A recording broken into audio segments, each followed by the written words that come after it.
சில இடங்கள்ல ஆபோ தர்மம் அப்படிங்கறத எப்பவுமே எல்லாத்துலயுமே கடைபிடிக்கணும். ஆபத்கால தர்மங்கள். அப்ப வந்து சிலவங்களுக்கு வந்து அந்த உள்ள உள்ள வந்து ஒரு குட்டு குட்டுன்னு ஒரு குற்ற உணர்வு இருக்கும். இத்தனை காலம் நான் பூஜை பண்ணிட்டு வந்தேன்.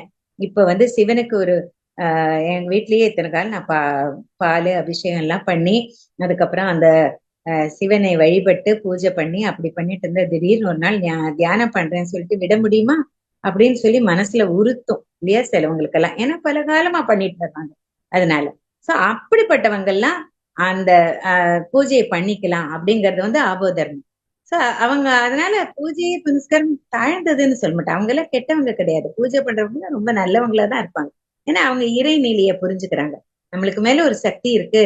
நம்ம தப்பு செஞ்சா அந்த சக்தி வந்து நம்மளுக்கு தண்டனை கொடுக்கும் அப்படிங்கிற ஒரு பயமாவது அவங்களுக்கு இருக்கும் இல்லையா. கடவுள் கடவுள் பக்தர்கள் வந்து அப்படி ஒரு பயபக்தியோட இருப்பாங்க.